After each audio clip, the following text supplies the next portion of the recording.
திருமறை குரானில் பவர்ஃபுல்லான 3 ஆயத்துகள்.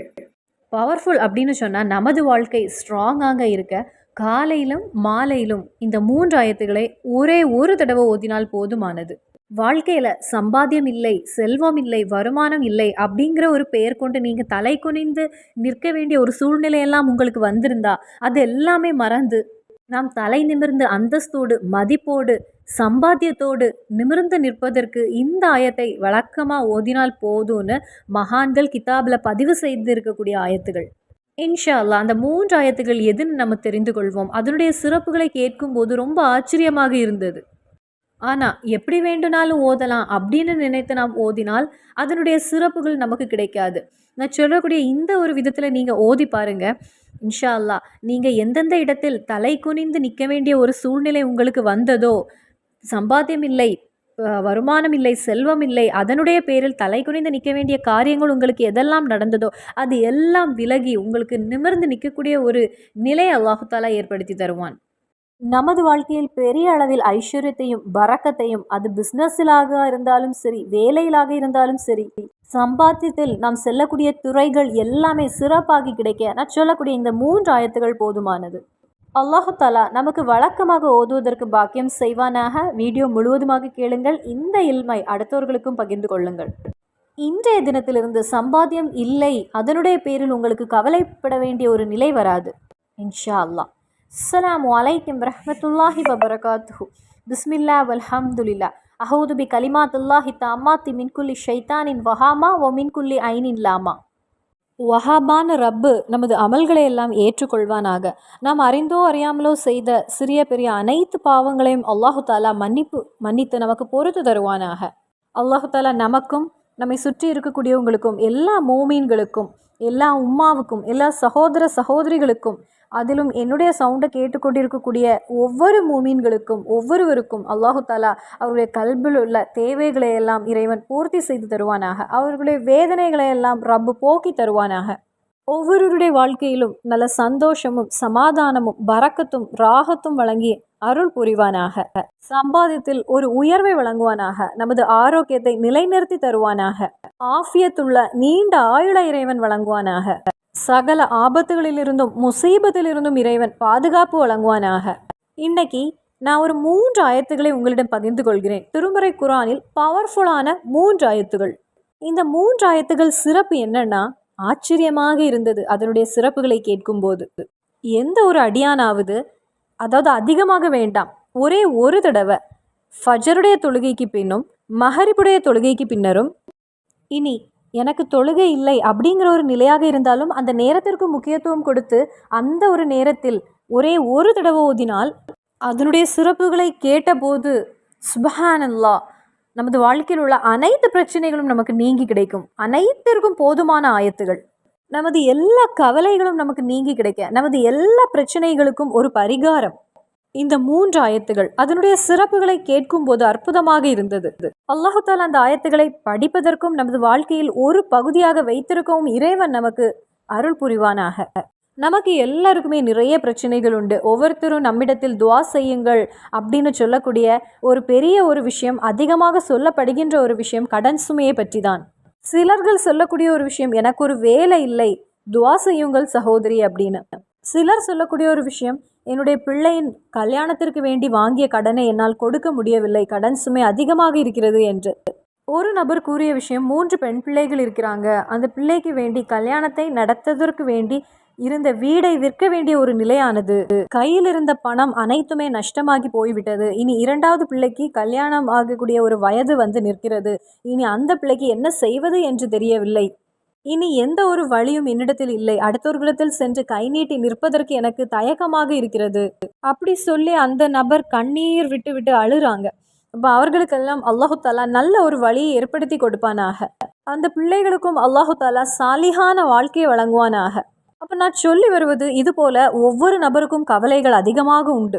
வீடு இல்லாமல் கவலையோடு வாழ்கின்றவங்க, வேதனையோடு வாழ்கின்றவங்க உண்டு. சிலருடைய நிலை எப்படின்னா, வீட்டு வேலை ஆரம்பித்து வைத்திருப்பாங்க, ஆனால் அந்த வேலையை முன் கொண்டு செல்ல முடியாத நிலை. ஏன்னா ஒவ்வொரு நாட்களும் பொருட்களுடைய விலையும் அதிகரித்து கொண்டே இருக்கிறது. சிலர்கள் வீட்டிற்கு வேண்டிய அந்த ஃபவுண்டேஷனை மட்டும் போட்டு வைத்திருப்பாங்க, முன் எடுத்து வைக்கக்கூடிய எந்த ஒரு நிலையும் இருக்காது. சிலருக்கு பாதி வரை பூர்த்தி செய்திருப்பாங்க, ஃபினிஷிங் ஒர்க் பண்ண முடியாத நிலையாக இருக்கும். சம்பாத்தியத்தில் எதுவும் இல்லை, வருமானம் இல்லை என்ற நிலையில் அந்த வீட்டு வேலை அப்படியே இருக்கக்கூடிய நபர்கள், வருஷங்களாக அப்படியே இருக்கக்கூடியவங்க எத்தனையோ பேர் இருக்கிறாங்க. சிலர் வீட்டு வேலை எதுவுமே செய்யாமல், அதை சிமெண்ட் எதுவுமே பூசாமல் ப்ளம்பிங் வேலை மட்டும் முடிந்திருக்கும், அதோடு அந்த வீட்டில் ஏறக்கூடியவங்களும் உண்டு. ஏனென்றால் அதை செய்வதற்கு கையில் எதுவும் இருக்காது. அதே நேரத்தில் வாடகை கொடுப்பதற்கும் கையில் பணம் இருக்காது. அதனால் இருக்கக்கூடிய ஏதாவது ஒரு இடத்தில் வாழுவோம் அப்படிங்கிற ஒரு நிலையாக இருக்கும். என்னுடைய சவுண்டை கேட்டுக்கொண்டிருக்கக்கூடிய எத்தனையோ உம்மா, எத்தனையோ சகோதர சகோதரிகள் இந்த ஒரு முறையில் கவலைப்படுகின்றவங்க உண்டு. இதற்கெல்லாமே காரணம் சம்பாத்தியம் என்பது இல்லாத ஒரு பேரில்தான். சம்பாத்தியம் என்பது நமக்கு தவிர்க்க முடியாத ஒரு தேவையானது தான். பல நேரங்களில் இந்த வீடியோ இப்படி போடும்போது நிறைய பேர் கமெண்ட் பண்ணக்கூடிய ஒரு கமெண்ட் என்னென்னா, சம்பாத்தியத்திற்கு வேண்டியா நம்ம வாழ்கின்றோம் சகோதரி அப்படின்னு. சம்பாத்தியத்திற்கு வேண்டி வாழல்ல, வாழ்வதற்கு கண்டிப்பாக சம்பாத்தியம் தேவைதான். இந்த துனியாவில் நமக்கு வாழ்வதற்கு சம்பாத்தியம் அல்லது பணம் என்பது தேவையான ஒன்றுதான். நமது காரியங்கள் ஒவ்வொன்றாக செய்வதற்கு எல்லா காரியத்திற்கும் அது தேவைதான். நல்ல நல்ல காரியங்களை இந்த துனியாவில் நமக்கு செய்ய வேண்டும் என்றால் அதற்கு சம்பாத்தியம் என்பது கண்டிப்பாக தேவையான ஒன்று. சம்பாத்தியம் என்பது இருந்தாதான் அதை செலவு செய்யவும் முடியும். அந்த சம்பாத்தியம் இருந்தாதான் இஸ்லாம் நமக்கு கடமையாக்கப்பட்ட அந்த சதக்காவரை நமக்கு கொடுக்க முடியும். நமது இறைத்தூதர் ஸல்லல்லாஹு அலைஹி வஸல்லம் அவர்களிடத்தில் சிலர் பராதி சொன்ன ஒரு விஷயம், அன்சாரியான சஹாபத்துகள் நிறைய கொடுக்குறாங்க நபியே, எங்களிடத்தில் கொடுப்பதற்கு எதுவுமே இல்லை நபியே என்று. ஏனென்றால் நமது கைகளை கொண்டு கொடுப்பதற்கு இறைவன் அதிக பிரதிபலனை நமக்கு வழங்குகின்றான். இல்லாதவர்களுடைய பக்கத்தில் இருந்து நம்ம யோசிக்கும் போதுதான் அதனுடைய கவலை நமக்கு புரியும். எவ்வளவோ பேர் ஒரு நேர சாப்பாட்டிற்காக கஷ்டப்படுகின்றாங்க. நிறைய இடங்களில் அந்த வீட்டில் உள்ள கணவர் இரவிலும் பகலிலுமாக அந்த நாளுக்கு என்ன செய்வது, அங்கு சாப்பாட்டிற்கு என்ன செய்வது அப்படின்னு அதற்கு வேண்டி எவ்வளவோ சிரமங்கள் படுகிறாங்க. இனி நிறைய வீடுகளில், தந்தை இல்லாத வீடுகளில் அந்த சகோதரிகள் வேலைக்கு போய் அந்த குடும்பத்தை பார்க்க வேண்டிய நிலையாக இருக்கிறது. சிலர் உம்மா பாப்பாவை இழந்த அந்த பிள்ளைங்கள் வேலைக்கு செல்கிறாங்க. என்ன செய்வதுனே தெரியாம அவங்க ஓடிக்கொண்டிருக்கிறாங்க. அவர்களுடைய கவலைகள் எல்லாம் அவர்களுடைய பக்கத்தில் இருந்து நாம் சிந்தித்து பார்க்கும்போது தான் அதன் வேதனைகள் நமக்கு புரியும். அப்போ சம்பாத்தியம் என்பது யார் என்ன சொன்னாலும் அது தேவையான ஒன்றுதான். நமக்கு வாழ்வதற்கு சம்பாத்தியம் என்பது தவிர்க்க முடியாத ஒரு தேவை. ஆனால் அதே நேரத்தில் ஆடம்பரமாக என்ஜாய் பண்ணி வாழ்வதற்கு அதற்குள்ள சம்பாத்தியம் நமக்கு தேவையில்லை. நமது தேவைகளை பூர்த்தி செய்வதற்கு சம்பாத்தியம் என்பது தேவையான ஒன்றுதான். தன்னுடைய தேவையை பூர்த்தி செய்ய கையில் எதுவுமே இல்லை அப்படிங்கிற ஒரு நிலை வரும்போதுதான் வேதனைகளையும் கண்ணீரையும் கவலையும் அடுத்தவர்களிடத்தில் நாம் சொல்லுவோம். தன்னுடைய வீட்டில் எல்லாமே தனக்கு ராகத்தாக கிடைக்கிறது அப்படின்னா அந்த நபர் யாரிடத்திலும் எந்த ஒரு பராதியையும் சொல்ல மாட்டாங்க. பிள்ளைகளை கல்யாணம் செய்து கொடுப்பதற்கு என்ன வேண்டுமோ அது தன்னுடைய கையில் இருக்கிறது. அந்த வாப்பாவுக்கு யார் முன்னிடத்திலும் சென்று நிற்க வேண்டிய ஒரு நிலை வராது. உணவிற்கு என்ன தேவையோ அது தன்னுடைய கைகளில் இருக்கிறது. அந்த ஒரு தந்தை உணவை பற்றி யாரிடத்திலும் சென்று ஒரு பராதி சொல்ல வேண்டிய தேவை வராது. எல்லா வசதிகளும் இருந்துன்னா யாரிடத்திலும் யார் முன்னிலும் சென்று கை நீட்டி நிற்க வேண்டிய ஒரு நிலை வராது. அப்போ இதெல்லாம் இல்லாத ஒரு நிலை வரும்போது அடுத்தவர்களிடத்தில் நாம் அறியாமலேயே நமது கவலைகளை சொல்லிவிடுவோம்.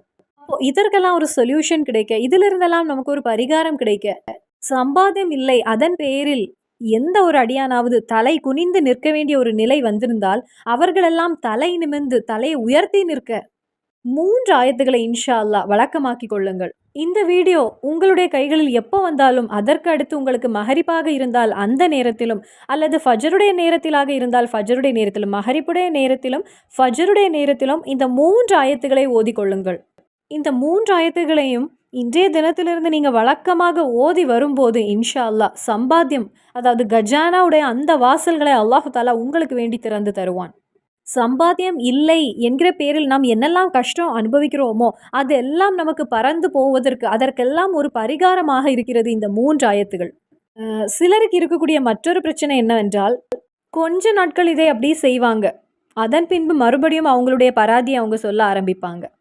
ஒரு வாரம் ஓதுவாங்க, ஒரு வாரம் முடிந்து 8வது நாள் ஆன உடனே சகோதரி நான் ஓதினேன், எனக்கு எந்த பதிலும் கிடைக்கவில்லை என்று. சர்க்கரை நோய் இருக்கக்கூடியவங்க ஒரு வாரம் டேப்லெட் சாப்பிட்டுட்டு 8வது நாள் எனக்கு நோய் விலகவில்லை அப்படின்னு சொல்வது போல தான் இதை ஒரு வாரம் ஓதுவாங்க. 8வது நாள் சொல்லக்கூடிய ஒரு விஷயம், நான் ஓதினேன், எனக்கு எந்த பதிலும் கிடைக்கவில்லை, என்னுடைய வாழ்க்கையில் எந்த மாற்றமும் இல்லை என்று. அவர்கள் பராதி சொல்வதோடு மட்டுமல்ல ஓதுவதையும் விட்டு விடுவாங்க. ஆனால் நாம் இங்கு கவனிக்க வேண்டிய ஒரு விஷயம், எந்த ஒரு முடக்கமும் இல்லாமல் தாகிமாக தொடர்ந்து செய்வதை இறைவன் விரும்புகிறான். அப்பொழுதுதான் நமது பிரார்த்தனை இறைவன் ஏற்றுக்கொள்வான். எப்போதாவது செய்யக்கூடிய ஒரு விஷயம் என்றால் அது இறைவனுக்கு தேவையில்லை. நமது இறைத்தூதர் ஸல்லல்லாஹு அலைஹி வஸல்லமே சொன்ன ஒரு விஷயம், இறைவன் அதிக விரும்புவது நாம் தாகிமாக செய்யக்கூடிய ஒரு விஷயத்தை, தொடர்ந்து செய்யக்கூடியதை, எல்லா நாட்களும் அந்த நேரம் ஆன உடனே செய்வதை இறைவன் விரும்புகிறான். இப்போ ஒரு அடியான் எல்லா நாட்களும் 2 ரக்காத் தஹஜ்ஜத் தொழுகை தொழுகின்றான். எல்லா நாட்களும் எந்த ஒரு முடக்கமும் இல்லாமல். ஆனால் சிலர் எப்படி வாரத்தில் ஒரு முறை அல்லது 2 வாரத்திற்கு ஒரு முறை எழுந்து நின்று 10-20 ரக்காத்துகள் தொழுவாங்க. அந்த இடத்தில் இறைவன் விரும்புவது எதை தெரியுமா? 10-20 ரக்காத்தே அல்ல, எல்லா நாட்களும் தொழக்கூடிய அந்த 2 ரக்காத் தொழுகையை. அப்போ எந்த ஒரு அமல் செய்யும் போதும் நமது கல்பில் நல்ல ஒரு நெய்யத் இருக்க வேண்டும். இறைவனுடைய ஆயத்தை நான் ஓதுகிறேன், திருமறை குரானில் உள்ள ஆயத்தை நான் ஓதுகின்றேன், கண்டிப்பாக இறைவன் என்னுடைய தேவையை பார்ப்பான், என்னுடைய தேவையை பூர்த்தி செய்து தருவான். காரணம், இறைவன் சொன்ன ஒரு விஷயத்தை மறுபடியும் நம்ம கூறுகின்றோம், மறுபடியும் நம்ம அதை இருந்து ஓதுகின்றோம். அப்போ இறைவனுக்கு ரொம்ப சந்தோஷமாக இருக்கும். எதற்கு வேண்டி என்னுடைய அடிமை இதை கூறுகிறான் அப்படின்னு சொல்லி அல்லாஹூ அந்த ஒரு விஷயத்தை நம்மிடத்திலிருந்து பார்ப்பான், அதை ஏற்றுக்கொள்வான். எந்த காரியத்திற்கு வேண்டி என்னுடைய அடிமை இதை ஓதுகிறான் அப்படின்னு இறைவன் அதை கவனிப்பான். இறைவன் ரஹமத்துள்ளவன், கருணை உள்ளவன், இறைவன் பாசிதாகும், விசாலமானவன், இறைவன் வஹாபு, வாரி வாரி தரக்கூடியவன். நாம் செய்யக்கூடிய விஷயத்துடைய பிரதிபலனை இறைவன் நமக்கு வழங்குவான். முதலில் நமக்கு தேவையானது நமது கல்பில் நல்ல ஒரு நெய்யத் இருக்க வேண்டும். இறைவனுடைய ஆயத்தை நான் ஓதுகின்றேன். இரண்டாவது, நாம் இருக்கக்கூடிய அந்த இடம் சுத்தமாக இருக்க வேண்டும், நமது ஆடையும் சுத்தமாக இருக்க வேண்டும். அதை போலவே தெளிவாக இருக்க வேண்டும். சிலருடைய தொழுகை எப்படின்னா, ட்ரெயின் எப்படி ஓடுமோ அது போல கடக்கடா அப்படி உள்ள ஒரு தொழுகையாக இருக்கும். அவர்கள் என்ன செய்தாங்கன்னு அவர்களுக்கே தெரியாது. ஏதோ கடமையை முடிப்பதற்கு வேண்டி செய்ய வேண்டியதாக அவங்க தொழுவாங்க. ஆனால் அதே நேரத்தில் நிதானமாக ராகத்தாக தொழும்போது அதற்கு நமக்கு 2 மடங்கு கூலியே கிடைக்கும். சிலர் யாசின் ஓதுவதை பார்த்தா எக்ஸ்பிரஸ் போவது போல அந்த ஸ்பீடில் ஓதுவாங்க. சிலர் தஸ்பீக் ஓதும் போது, லாயிலாக இல்லல்லா ஓதும் போது, அப்படி ஓதக்கூடிய அதை இறைவன் ஏற்றுக்கொள்ள மாட்டான், கடமைக்கு வேண்டி நாம் செய்யும் போது. நாம் ஒரு அல்ஹம்துலில்லா சொன்னால் கூட அதை மனதோடு இஹ்லாஸோடு இறைவனிடத்தில் நான் கூறுகிறேன் அப்படின்னு இறைவன் என் முன்னாடி நிற்கிறான் அப்படிங்கிற ஆத்மார்த்தமாக நாம் ஓதும்போது அதை இறைவன் ஏற்றுக்கொள்கிறான்.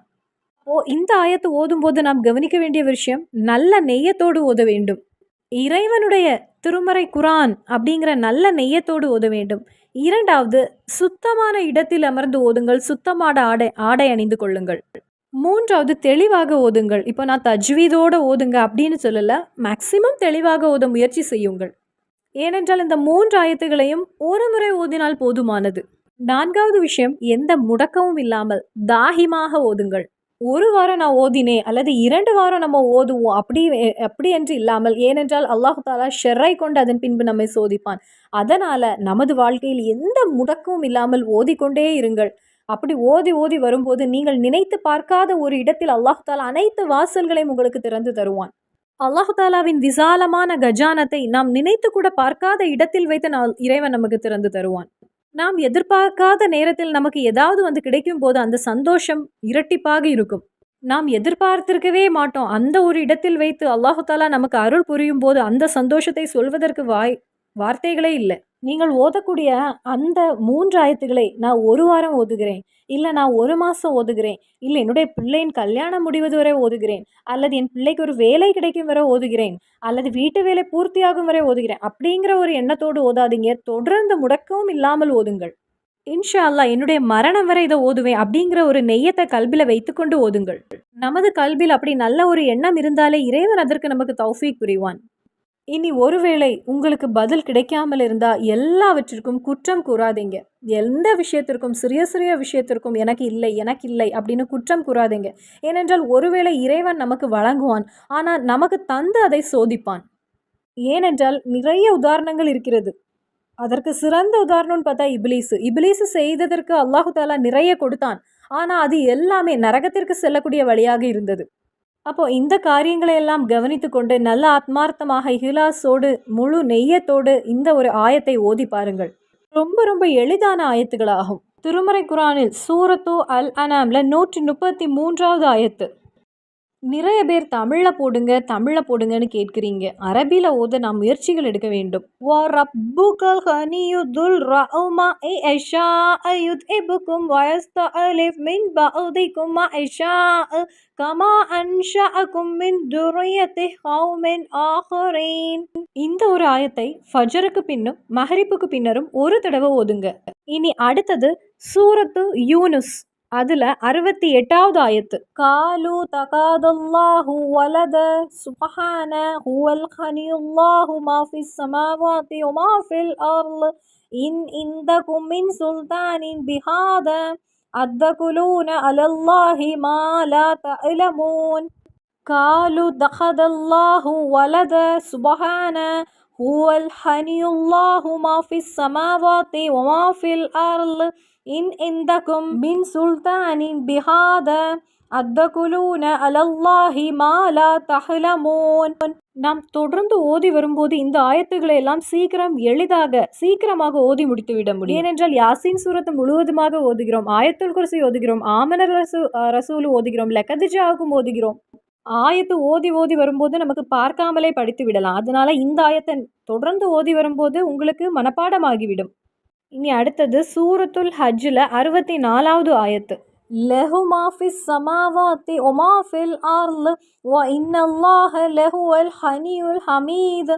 லஹு மா ஃபிஸ் ஸமாவாதி வ மா ஃபில் அர்ள் வ இன்னல்லாஹ லஹுவல் ஹனியுல் ஹமீத். எஜமானான ரப்புடைய மகத்தான சக்தி மிகுந்த ஒரு இஸ்மாகும் அல் ஹனியு என்கிற திருநாமம்.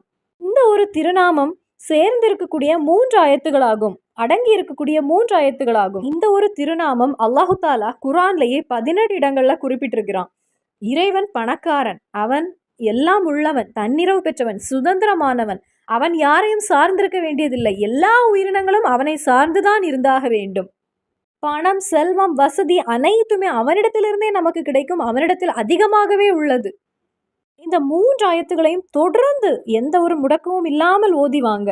சூரத்து அல் அனாம்ல 133, சூரத்து யூனுஸ்ல 68, சூரத்து ஹஜ்ல 64. சம்பாத்தியத்தை விரும்பக்கூடியவங்க, தலை நிமிர்ந்து நிற்க வேண்டும் அப்படின்னு ஆசைப்படக்கூடியவங்க, சம்பாத்திய பிரச்சனைகள் எல்லாம் நீங்கி வாழ்க்கையில் சந்தோஷமும் சமாதானமும் கிடைக்க வேண்டும்னு ஆசைப்படக்கூடியவங்க, அவர்கள் எல்லாருக்குமே ஒரு பொக்கிஷமான திருமறை குரானிலிருந்து கிடைக்கக்கூடிய ஒரு பரிசாகும் இந்த 3 ஆயத்துகள். நமது சகல வேதனைகளையும் போக்கி தருவானாக. சம்பாதியத்தில் நான் அனுபவிக்கக்கூடிய கஷ்டங்களையும் சிரமங்களையும் அல்லாஹு தாலா போக்கி தருவானாக. இதை இன்றைய தினத்திலிருந்து உங்களுக்கும் எனக்கும் எந்த முடக்கமும் இல்லாமல் ஓதுவதற்கு இறைவன் நமக்கு தௌஃபீக் புரிவானாக. ஆமீன். மறுபடியும் சந்திப்போம். அஸ்ஸலாமு அலைக்கும் வரஹ்மத்துல்லாஹி வபரகாத்துஹு.